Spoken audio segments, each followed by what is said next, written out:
Assalamualaikum warahmatullahi wabarakatuh. Kembali lagi di podcast Lensa JKN. Tentu sudah tidak asing dan tidak bukan. Saya perkenalkan diri kembali, saya Dwi Gita Prasetyo.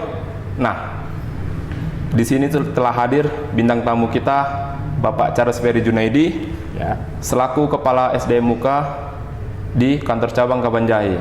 Pak Charles, gimana kabarnya Pak? Kabar baik Mas Dwi. Kabar baik. Kita terakhir ketemu di 2024 nih Pak dengan sobat-sobat JKN. Benar. Sudah hampir 1 tahun. Ya. Nah, tentu datang kembali di podcast Lensa JKN dengan materi terbaru dan tentu dengan materi yang lebih seru. Ya. Nah, adapun materi kita hari ini mengenai whistleblowing system. Nah, lebih dikenal WBS.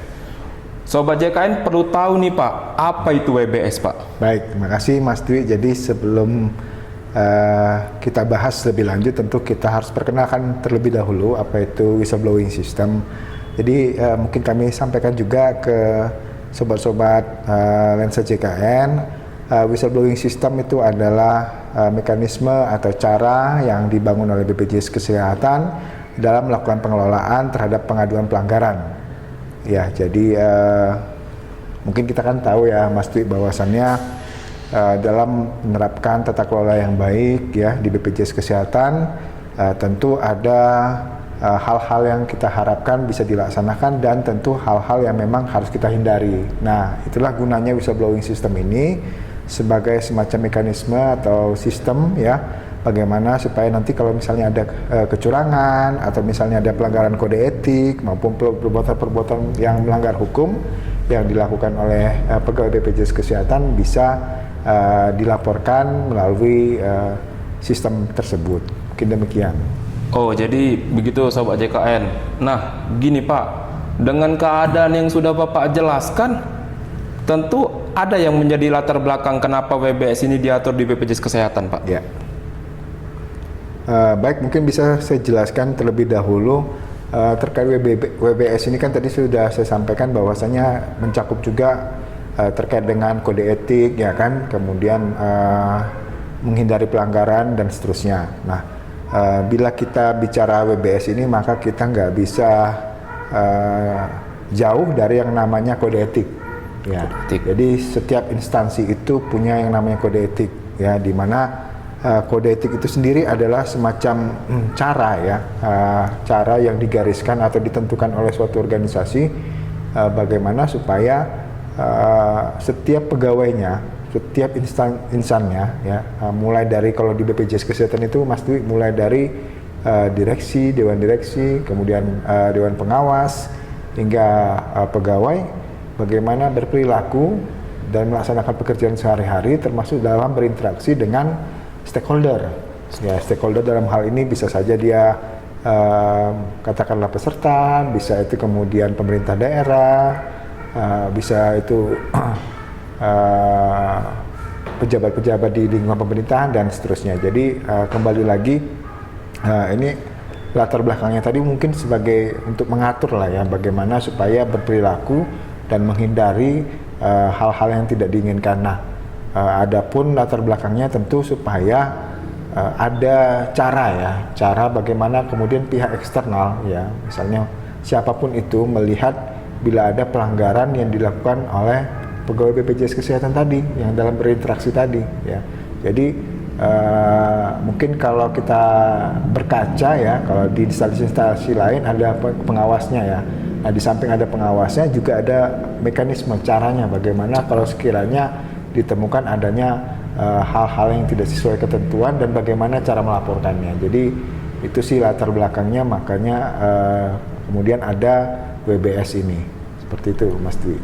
Oh, berarti latar belakangnya ini nggak hanya dari internal Pak ya, berarti bisa datang dari stakeholder, dari eksternal. Ya. Nah, berarti beberapa faktor juga mempengaruhi latar belakangnya Pak, gitu ya, Pak? Betul.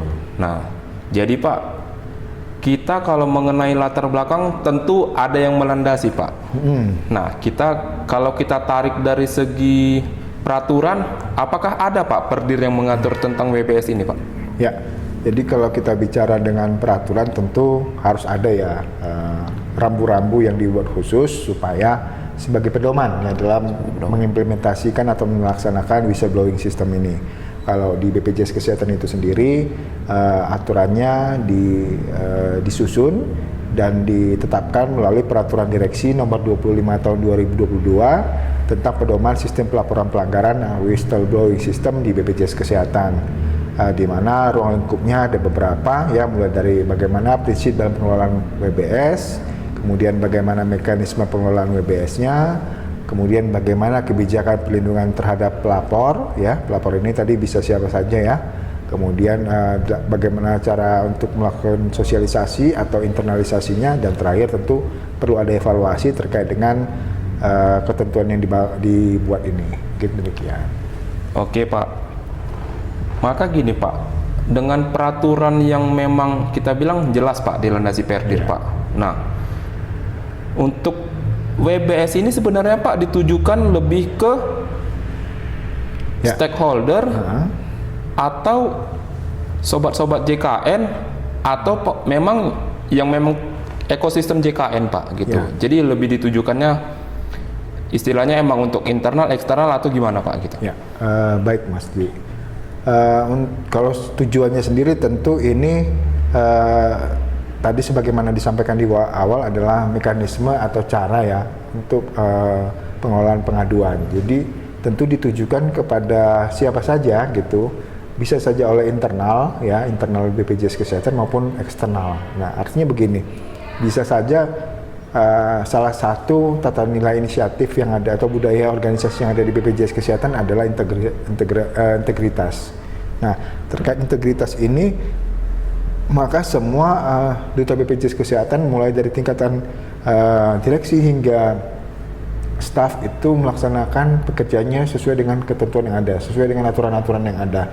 Nah, bila mana terjadi pelanggaran, maka sesama pegawai yang mengetahui itu wajib menyampaikan kepada atasannya melalui mekanisme ini tadi. Nah, jadi kalau ditanya ini berlaku buat siapa? Berlaku buat semua ya, baik itu di internalnya BPJS Kesehatan ya, artinya sepanjang memang kita menemukan adanya bukti ya atau eviden yang menyatakan bahwasanya sudah terjadi tindakan pelanggaran oleh pegawai BPJS Kesehatan, maka kita wajib melakukan pelaporan agar bisa dilakukan tindak lanjut sebagaimana mestinya. Di samping itu juga ini juga merupakan sarana buat eksternal ya, artinya bila mana dalam berinteraksi tadi pihak-pihak terkait, katakanlah itu Vaskes, kemudian Pemda atau pejabat atau malah masyarakat menemukan ternyata ada pegawai-pegawai BPJS Kesehatan yang dalam melaksanakan pekerjaan sehari-hari tidak sesuai dengan ketentuan. Nah, jadi kalau tujuannya tadi tentu ini meliputi juga baik itu internal maupun eksternal. Jadi supaya bagaimana caranya supaya bila pelanggaran-pelanggaran yang terjadi ini segera dapat ditindaklanjuti oleh internal oleh BPJS Kesehatan. Seperti itu, Mas Di. Nah, begini Pak, seperti yang sudah Bapak jelaskan tadi Pak, bahwasannya WBS ini kan merupakan pelaporan yang terjadi di BPJS Kesehatan Pak. Ya. Bisa nggak kalau Bapak jelaskan kembali apa saja contoh pelanggaran yang mungkin terjadi di BPJS Kesehatan Pak? Oke, baik. Pelanggaran itu mungkin yang sering dilihat masyarakat itu mungkin yang kasat mata lah ya Mas.